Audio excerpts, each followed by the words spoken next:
Hi, I'm Dave from Montana Fish, Wildlife and Parks. Welcome to the 6-minute fish dissection. Our plan is actually to work on one of these fish dissections for a few minutes, 5 or 6 minutes each day, and we hope that you'll follow along. If you miss one of them, don't worry, you can come back and you can watch them all later on. Normally we do a fish dissection like this, a whole class, with about 6,000 kids in Montana schools each year. A lot of them this year, though, have not been able to do their dissection. So this may not be as much fun as working on your very own fish in your very own classroom. We hope that you'll still be able to learn something with us each day. Although there's more than 30,000 different types of fish in the whole world, in Montana we have only 91 different species. The fish that we're going to work on in this dissection is one of those 91 fish. Most of the fish have a lot of the same body parts, so what we learn with our Montana fish applies to all the other fish in Montana and most of the other fish around the world. So to get started, a few vocabulary words always. Here's your big word of the day, and this is the word that describes what we call the scientific study of fish. You ready for this? The word is ichthyology. Ichthyology. Say it with me. Ichthyology. How's that for a big word? You don't have to remember it. We're not going to be giving you a test at the end of all this, but still, ichthyology sounds pretty impressive, doesn't it? Go to mom and say, hey mom, guess what? We did some ichthyology today.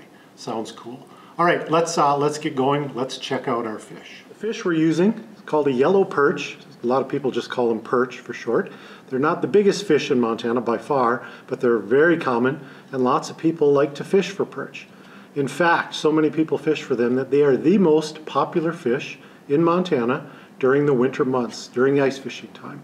More people fish for perch than anything else. We don't consider perch to be native to Montana. That means they were brought here by humans sometimes in the past. The perch we're using today for our dissection were caught by kids from Montana schools just a few months ago while they were out ice fishing with their classes. So let's check them out. This perch is not especially big, not especially small either. It's kind of a medium-sized perch.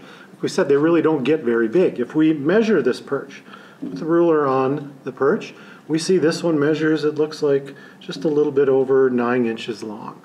A really big perch is something 10, 11 inches long. A really giant perch is more like 12 inches long.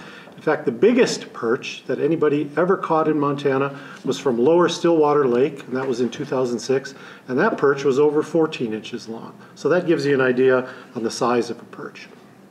When we start a dissection, we usually start with the external or the outside body parts. So let's get a look at some of the outside parts on this fish. If you look at the shape, they're long, they're thin, they're streamlined, makes it easy for them to glide through the water. Perch are really, really good swimmers, like all fish are. When they swim, how do you think they actually move their body? It's with fins, right? All fish have fins, and the tail right here, or the caudal fin, is probably the biggest on the perch and certainly the most important. It's really like the motor. This is the fin that propels the fish through the water.